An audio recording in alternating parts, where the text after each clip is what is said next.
Seja muito bem-vindo ao RTcast, o seu programa de podcast. Este programa é produzido no RT StudioCast e transmitido pelo YouTube. Por isso, se inscreva, dê seu like, ative as notificações, compartilhe e venha nos assistir sempre. Eu sou a Estelle Spencer. E se você quiser uma entrevista comigo, mostrar o seu trabalho, a sua empresa, agora você pode. Ter seu próprio programa, mostrar o seu infoproduto, agora você pode com a RT StudioCast.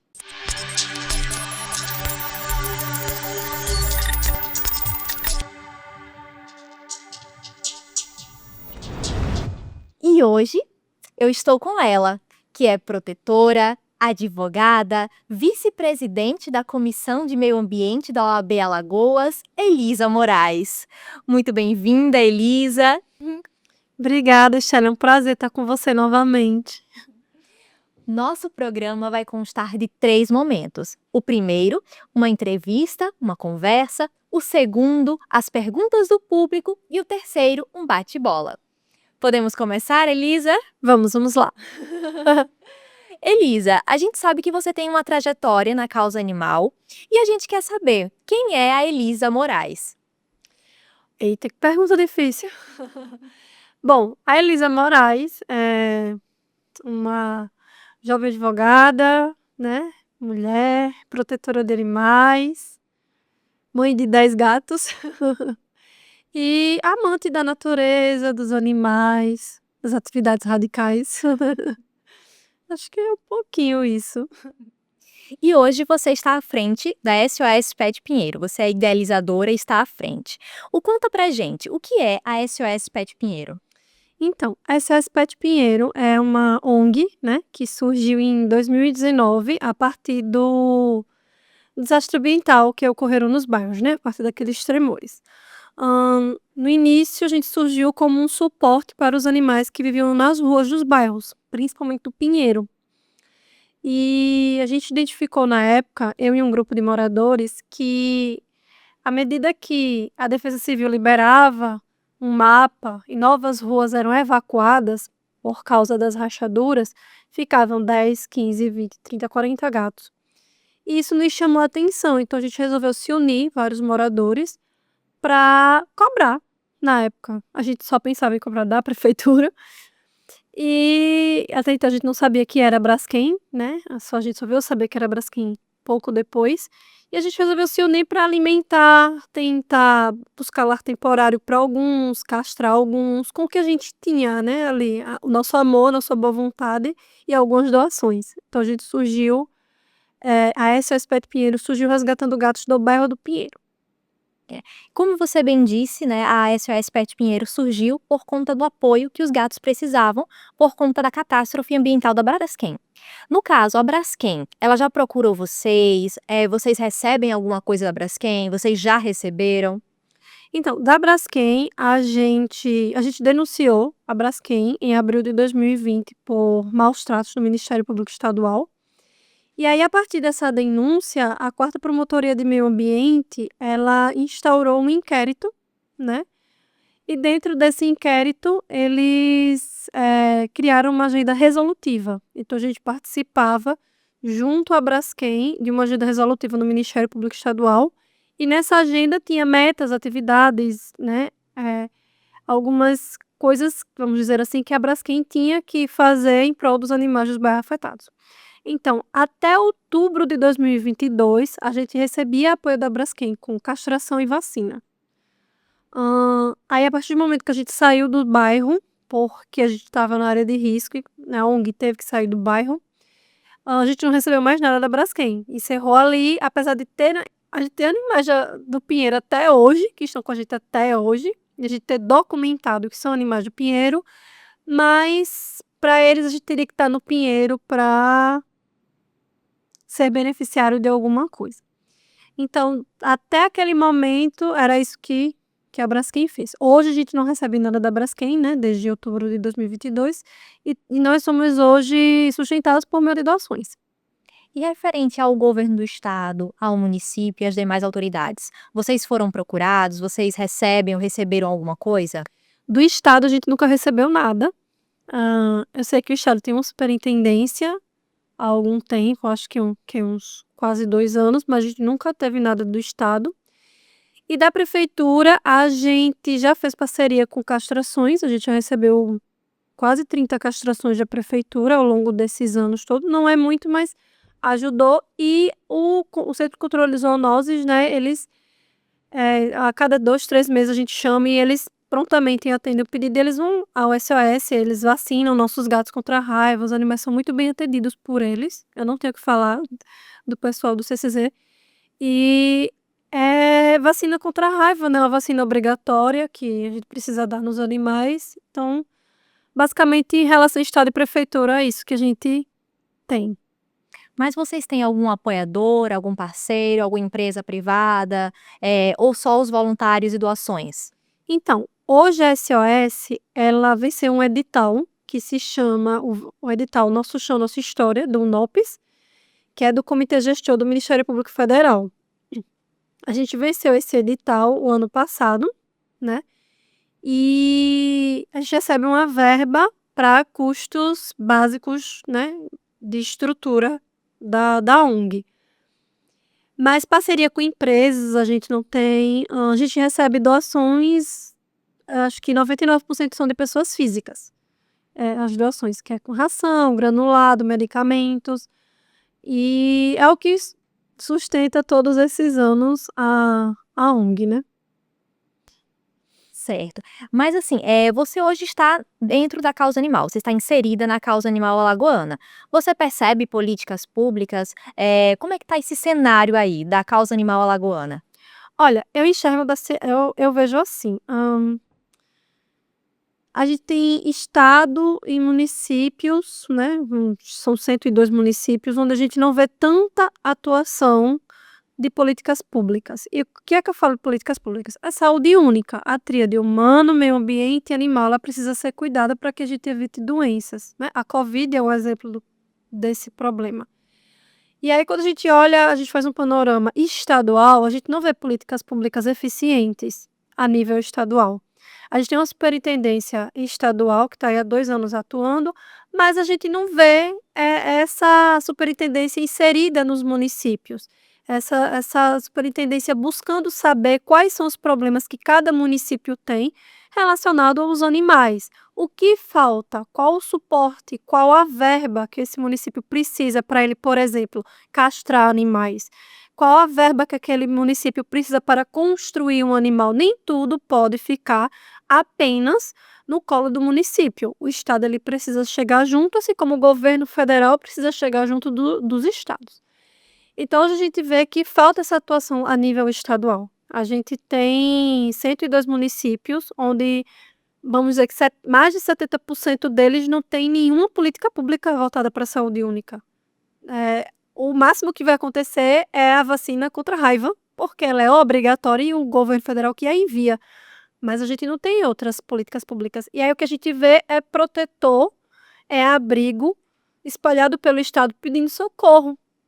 Por quê? Porque em determinado município não tem castração, e aí tem um surto de leishmaniose, tem um surto de esporotricose, tá, mas aquele município não tem nenhum CCZ. Então, assim, isso recai nos ombros do protetor, isso recai nos ombros do abrigo, e os protetores vivem de doações. E aí o estado nem ajuda os municípios e nem ajuda o protetor. Aí os municípios também não ajudam o protetor, não ajudam o abrigo, e aí o protetor, que é o elo mais fraco, ele adoece mentalmente, ele adoece fisicamente porque está sobrecarregado. E o município, a nível municipal, a gente precisa de uma atuação, dos nossos vereadores que sejam mais atuantes, né, na proteção animal. Acho que lei no papel não é muito válida, assim, então a gente precisa que a nossa Câmara Municipal ela se mova para que, cobre do município essas políticas públicas, né. A gente tem um CCZ que precisa de ampliação, a gente tem, um castramóvel que a gente nunca sabe direito onde ele está ou o que ele está fazendo ou quantos animais ele está castrando. E nós temos um grande problema, Maceió é endêmico para esporotricose, que é um fungo altamente, ele passa do ser humano para o animal aliás, vice-versa, do animal para o ser humano, é uma zoonose muito contagiosa, mata pessoa, mata animal, e tá pegando em cães também, antes era mais em gatos, agora a gente já tá vendo cães com esporotricose, e a gente não vê o município fazer nada. E Maceió está endêmica. Vários bairros de Maceió já estão com surtos de esporotricose. E o que é que o CCZ está fazendo? É uma zoonose preocupante. Então, assim, a gente precisa de que deputados e vereadores olhem com mais cuidado para políticas públicas voltadas para os animais. Não é só vacinar ou castrar o animal que tem tutor, vacinar e castrar o animal que está em abrigo. A gente precisa cuidar dos animais que estão nas ruas, porque são esses animais que supercarregam os protetores e os abrigos. Porque quando a gente não tem castração, por exemplo, para os animais de rua, a gente vai ter uma gata parindo 4, 5 vezes num ano. Essa gata, ela vai parir 5 filhotes, aqueles filhotes vão crescer, vão cruzar entre si, e daqui a pouco não são mais 5, são 15. E aí esses animais, eles estão na rua, eles estão passando fome, eles vão pegar doenças, eles vão ser atropelados, eles vão ser maltratados. Então, enquanto não houver políticas públicas eficazes também para os animais que estão nas ruas, a sobrecarga da proteção animal ela não vai acabar, ela vai continuar. Então, é preciso um olhar dos políticos, um olhar do Estado, que Estado, quando eu falo, governo federal, estados e municípios, para cuidar dos animais de rua, porque é, é, é insustentável a situação que se encontra, é gritante a situação que se encontra.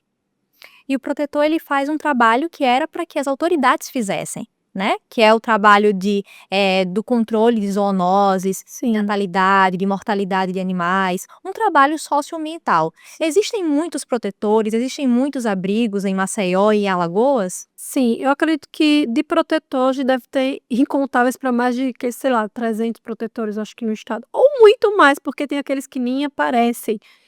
Você que cuida de 5 gatinhos na sua rua, colocando ração, você é um protetor. Então, acho que a gente tem aí para milhares de protetores, vamos dizer. Abrigos a gente tem dezenas espalhados e abrigos que estão pedindo socorro, né? Só hoje eu vi 3 abrigos que estão pedindo socorro. Socorro porque as chuvas vieram, telhas saíram do lugar, muros desabaram, e aí essas pessoas, esses protetores, esses abrigos estão nas redes sociais pedindo ajuda a pessoas físicas que de boa vontade vão doar 5, 6, 10 reais para ajudar aquele abrigo. Então a gente tem dezenas de abrigos no estado sobrecarregados. A gente tem abrigos aqui em Alagoas que tem 2.000 cães. Outro tem 1.000 gatos. Então, é surreal. Então, até quando a gente vai ficar superlotando esses abrigos? E essas pessoas que estão à frente, elas vão ficar até quando com essa carga que não é obrigação delas. É uma coisa que a gente tem que deixar bem claro. Não é obrigação do protetor resgatar animal, não é obrigação do abrigo resgatar animal. O protetor e o abrigo, ele só existe porque tem uma pessoa à frente que ama. Mas não é obrigação daquela pessoa, é uma obrigação do Estado. E a sociedade muitas vezes passa essa responsabilidade para o tutor, para o protetor e para o abrigo. Você não pegou o gato, você não pegou o cachorro, morreu, a culpa é sua. Oi, peraí. Mas o cuidado de todos os animais é do Estado, mas também de toda a sociedade. Então, não cabe a você dizer, o gato foi atropelado na minha frente, aí eu puxei ele pro meio-fio, tirei uma foto, gravei um vídeo e fui-me embora. Vou jogar na rede social para um abrigo A, B, C e D pegar. Aí o abrigo não vai pegar e eu vou reclamar. E você fez o quê? Você só tirou a foto e o vídeo e foi embora. Então, você é conivente com aquela situação. Então, a gente tem uma situação muito preocupante, não só em Alagoas, mas no Brasil como um todo. E você percebe o interesse ou a integração ou, né, a integração da sociedade, dos estudantes e profissionais na causa animal? Sim, eu que tô a SOS tem 5 anos, né? Não, 6 anos. Gente, fez 6 anos. Agora que eu me dei conta. Eu observo que aumentou o interesse das faculdades, em atuarem justamente com protetores e com abrigos. A gente está passando a ver uma mudança no comportamento dos estudantes e das faculdades para uma ação mais social. Porque antes você tinha ali as faculdades e o estudante vai lá, estuda e tal, faz a parte clínica, na clínica da faculdade, vai embora e tal. E a faculdade não tinha atuação voltada socialmente. Hoje a gente vê que, por exemplo, aqui em Alagoas, as 3 faculdades que têm medicina veterinária, as 3 têm atuação social, o que é muito importante. E isso precisa ser levado para dentro das faculdades. Acho que a medicina veterinária de abrigos, medicina veterinária de rua, ela deveria ser inserida dentro das faculdades, até para desenvolver uma empatia de que muitas vezes o trabalho da medicina veterinária ela não pode ser só inteiramente financeira, mas ela tem que ter uma filantropia também. Hoje a gente tem casos de animais que são atropelados em frente a clínicas veterinárias e ninguém da clínica veterinária pega o animal que está atropelado na frente da sua clínica. Recentemente tivemos um caso assim, na Ponta Verde. Então, isso chega a ser cruel, quer dizer, você é uma clínica, você tem todo o maquinário, você é um médico veterinário capacitado, tem um animal lhe pedindo socorro e você simplesmente fecha os olhos. Então, será que você está na medicina veterinária porque você ama? Ou você está nela porque talvez você cresceu demais e tem uma super clínica e está ganhando muito dinheiro? Então, assim, a gente tem visto uma mudança na proteção animal, onde hoje há uma maior presença de estudantes dentro dos abrigos, dentro das ONGs. Isso é muito legal, isso cria uma empatia desses estudantes com os animais de abrigo. Eu espero que isso cresça, né? Esse interesse dos estudantes cresçam mais pelos animais de abrigo de rua. E agora vamos para um recadinho. Se você sempre sonhou em ter seu próprio podcast, chegou a hora de tornar isso realidade. No RT Studio Cast, oferecemos um ambiente profissional, com estrutura completa para gravação, edição e transmissão do seu conteúdo com a melhor qualidade de áudio e vídeo. Estúdio totalmente equipado, gravação e edição profissional, transmissões ao vivo, suporte técnico especializado. Dê vida ao seu projeto. Agende agora mesmo e leve seu conteúdo para o próximo nível. Entre em contato e faça parte do universo do podcast com qualidade.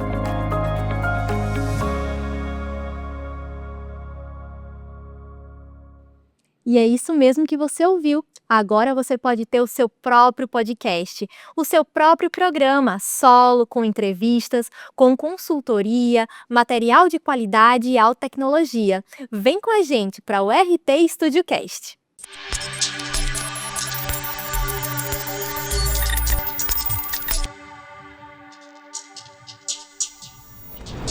E estamos conversando com a doutora Elisa Moraes.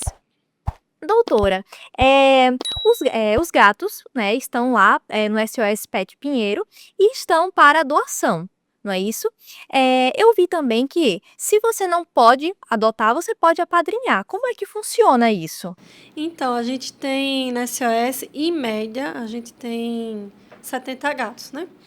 A gente não passa disso porque a gente entende que para cuidar deles, preservando o bem-estar animal, a gente tem que ter um limite. Então, a gente resgata, se a gente tiver vaga, né? E à medida que eles vão sendo adotados, a gente vai liberando vagas. Então, a gente hoje tem um limite de 70, 72 gatos por aí. Todos estão disponíveis para adoção, menos 2. São ariscos demais. Então, a pessoa para adotar eles tinha que amar muito, ter muita paciência. Então, todos os nossos gatinhos, dos filhotinhos de 2 meses, a nossa gatinha mais velha, que tem 14 anos, todos estão disponíveis para adoção. Mas muitas pessoas amam gatos, mas por algum motivo, de saúde, de dinheiro, ou porque mora com parente que não gosta, não adota. Mas pode apadrinhar, né? Então, a gente tem um programa de apadrinhamento na SOS, que é assim, você escolhe o gatinho, a gente tem vários disponíveis para apadrinhar. Você escolhe um gatinho, tem gente que escolhe pela característica do gato, né? Esse gato parece comigo, vou apadrinhar esse. Acontece. Ou tem gente que apadrinha um gato já pensando no futuro em adotar ele. Isso já aconteceu.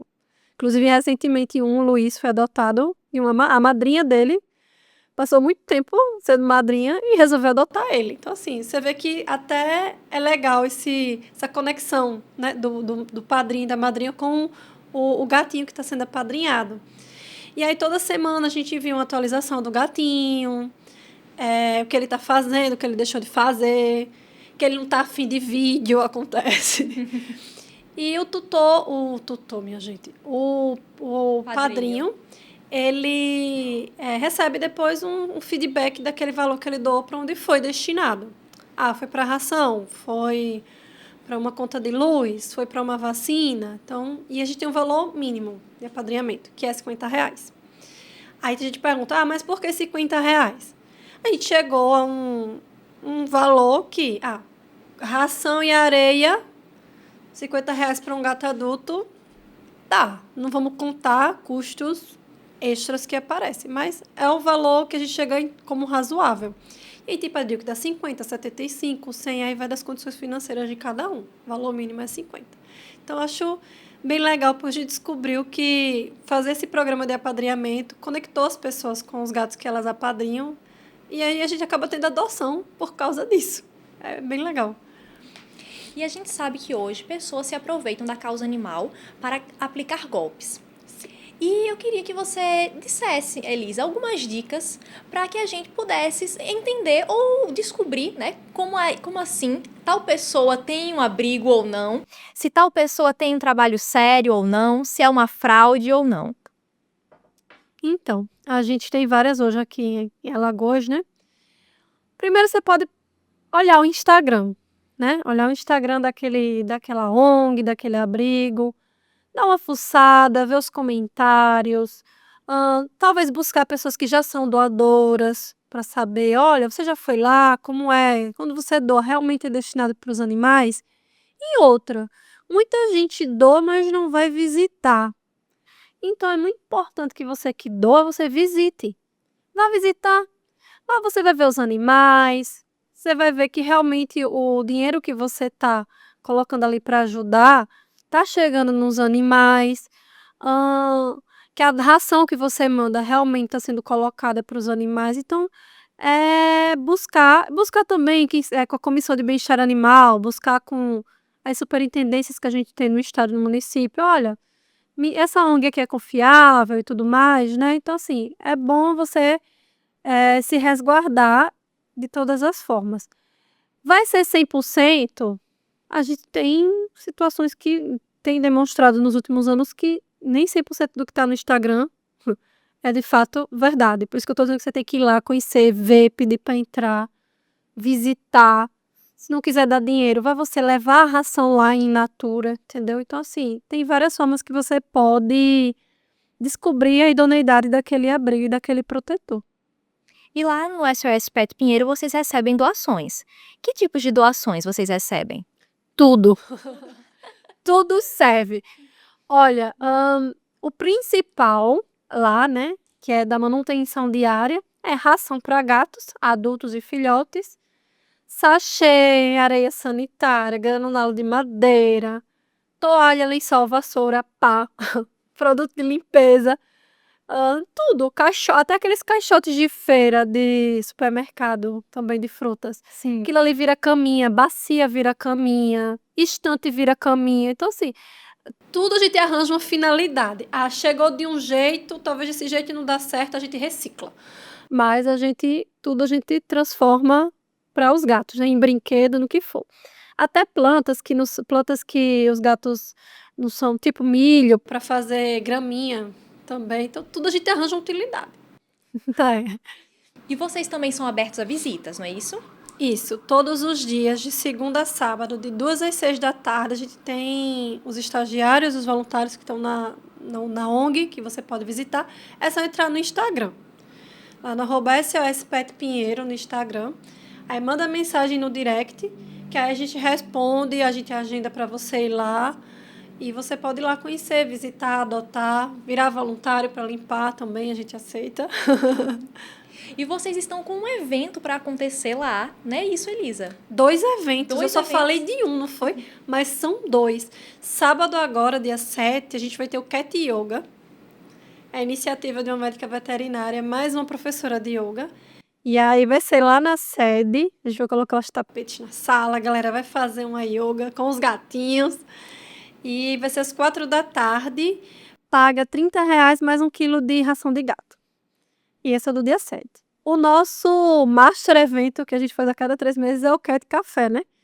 Que ano passado a gente fez um Halloween. E fizemos outro em março, mas a gente vai ter agora o de junho, que é o junino. Tema junino, vai ter comidinhas juninas, aquele clima legal do São João que a gente ama. Claro, sem fogos com barulho, né? Não podemos permitir fogos com barulho, é um tema muito importante. E aí a gente vai fazer um Cat Café junino, no dia 22 de junho, a partir das 2 da tarde. E aí a gente tem a adoção, né? Que é o dia todo da feira também, do Cat Café. As comidinhas e a gente vai ter 2 atividades bem legais. Que é a exibição de um filme de gato, um gato de sorte. E a gatoterapia, onde as pessoas vão ter aquela conexão com o gatinho, uma música ambiente, o silêncio e tal. Então, é bem legal. Quem vai, não deixa de ir. Vai pro outro, vai pro outro. Tem gente que todos os Cat Cafés, os 8 que a gente fez já foi. Então, é bem legal. E quem quiser se inscrever ou saber mais sobre os eventos, onde encontrar? Então, os 2 estão lá no nosso Instagram. O Cat Yoga tá nos stories, com o contato para fazer inscrição com a professora de yoga. E o do Cat Café junino tem o link na bio para se inscrever. Aí no link da bio já tem o endereço certinho, o horário, tem algumas perguntinhas para vocês responderem, né? Porque às vezes a gente tem um intolerante à lactose, tem um vegano, então a gente gosta de saber essas informações. E aí é só clicar lá no link da bio, fazer a inscrição, colocar o seu nome, quem vai com você e só ir no dia 22. E quem quiser saber mais sobre a Elisa, o trabalho dela, onde pode encontrar? É o meu Instagram, né? O meu Instagram é adv.elisamoraes. Lá eu posto coisas do dia a dia, até do SOS, do dia a dia da rua com os animais que eu encontro, e também sobre direito dos animais, né? Que é a minha área de atuação como advogada hoje. Lá também posto as notícias que têm sido relevantes, as alterações legislativas que têm sido interessantes, ou jurisprudências sobre direito dos animais, né? Já que a gente hoje não tem, por exemplo, leis sobre guarda e pensão para pet. Mas a gente tem jurisprudência e tribunais que já julgaram casos de animais que hoje recebem pensão. Então, assim, eu jogo lá nas minhas redes também essas informações. E agora nós vamos para o segundo momento da nossa entrevista, que são as perguntas do público. Se você quiser que a sua pergunta ou seu comentário apareça aqui, vai lá no nosso Instagram, @RTStudioCast. Pergunta, comenta e vai aparecer por aqui. Vem com a gente! Doutora, a primeira pergunta é da Manuela Cavalcante. Ela pergunta: vocês aceitam voluntários? Se sim, como? Aceitamos sim, Manuela, voluntários. Nós amamos voluntários, porque hoje a ONG não tem funcionários, né? Há 6 anos a gente funciona com voluntários. Então, sim, para ser voluntário é só falar lá no Instagram, no @SSPetPinheiro. A gente faz umas perguntinhas, se você gosta de gato, se você não tem problema com xixi e cocô, se você não tem problema em levar arranhão e mordida. Porque, tipo, até se querer eles mordem a gente ou arranham. Então, tem que estar preparado para essas coisas. E só basta ser maior de 18 anos, né? Se você tiver entre 16 e 18, precisa da autorização dos pais, assim, num termo. Mas as portas estão abertas para voluntários e a gente só define o dia da semana que você vai, a gente faz o treinamento, ensina tudo. O Paulo Emanuel pergunta: é verdade que o Senado Federal teve que proibir pessoas de fazerem tatuagens e colocarem piercings em cães e gatos? Sim, essa é uma proposta do Congresso Nacional, né, que passou agora pelo Senado, ao absurdo de se tatuar cães e gatos, e até a gente fica até chocado, porque é uma coisa que seria tão óbvia. Para que é que você vai tatuar o gato e o cachorro? Ele pediu aquela tatuagem, ele tá pedindo aquilo, ele teve o direito de escolha daquela tatuagem? Não, por que que você faz então?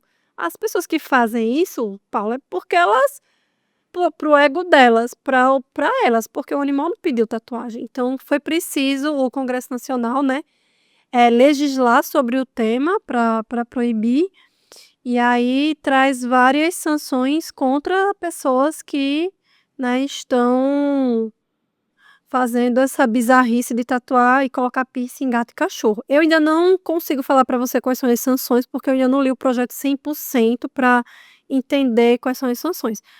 Mas é um tema importante de ter sido colocado em pauta, né. Agora vamos esperar aí as movimentações, se vai voltar para a Câmara, né, e aí se vai ser tudo aprovado e aí vai para o presidente sancionar ou vetar, né, essa lei. Eu achei até interessante, porque eu não sabia que isso existia, né, que pessoas faziam isso, e muito menos que o Senado teve que fazer uma lei para que os estúdios, para que as pessoas não fizessem essas coisas, né, interessantíssimo, pelo menos eu achei. Bem inusitado. Tem pessoas no Instagram que só postam, tipo, animais tatuados e tem animais tatuados que tem, contas no Instagram, então a gente tem, acho que é um Bull Terrier, se eu não me engano, coitado, é todo tatuado da cabeça ao rabo, então assim, é surreal. Nossa. É. A Virgínia Almeida pergunta: quero levar meu gato em uma viagem de avião, mas gostaria de saber se ele tem direitos e será assegurado a ele na viagem? Então, existe a legislação que trata sobre o transporte de animais em aviões, né? A gente precisa só prestar atenção quando vai escolher a companhia aérea, quais são os critérios que cada companhia aérea tem. E eu vou falar aqui de nível nacional, né? Porque nível internacional já é outro patamar. A nível nacional, cada companhia aérea determina o tamanho da caixa de transporte, o tamanho do peso do animal, para aí sim determinar se este animal vai no bagageiro do avião ou se ele vai na cabine com o tutor. Então, são coisas que o tutor precisa observar quando ele escolhe a companhia aérea. Além disso, precisa pagar uma taxa, né, como se fosse a passagem daquele pet que está viajando. E precisa seguir alguns requisitos. Um deles é a vacinação antirrábica, ele precisa ter, em algumas companhias aéreas, acima de 4 meses, outras acima de 3 meses. Precisa estar vacinado contra a raiva, então quando você vai fazer o check-in, você chega lá no aeroporto, você precisa levar o atestado médico exigido pela companhia aérea, o cartão de vacina, que aquele animal está apto para viajar. Eles vão medir caixinha de transporte para saber se preenche os requisitos para viajar em cabine, se não o animal vai no bagageiro, no baú do avião, né? E precisa observar também a quantidade de vagas que é disponibilizada para viagem de pet por essas companhias aéreas, né? A companhia aérea pode proibir a viagem do animal? Pode, se eles acharem que existe alguma coisa que vá causar prejuízo ao voo, né? Até então, eu já viajei com meus gatos de avião e, assim, até hoje Elisa, nunca tive problema, né. Eu vejo que quem costuma ter mais problema em viajar com pet é, por exemplo, quem tem animal de suporte emocional, né, esses costumam ter mais problemas para viajar com o animal na cabine, né. Mas, seguindo esses critérios, consegue viajar tranquilamente de avião com o seu gato ou seu cachorro, né, preenchendo os requisitos da companhia aérea. Então, até antes de você comprar a passagem, é bom você olhar. Será que o que é mais vantajoso até para você? Vai pela companhia A, o peso do animal na cabine é 10 quilos, mas pela companhia B é 8 quilos. Então, assim, você vê o que é mais sustentável, que é melhor para você. E viagens internacionais, observar todos os critérios de nível nacional e mais os critérios a nível internacional. Então, a gente tem companhias aéreas no Brasil que tem determinados requisitos, mas aí você vai fazer uma escala, vai pegar um voo, vai pegar uma companhia aérea que não é brasileira, que tem outros requisitos também, que está indo para a Europa e tem outros requisitos, então você tem que observar esses requisitos também para embarcar com o seu animal. E tem os atestados internacionais que são solicitados, né, sanitários, a nível internacional, para você entrar em qualquer país, né, Estados Unidos, na Europa.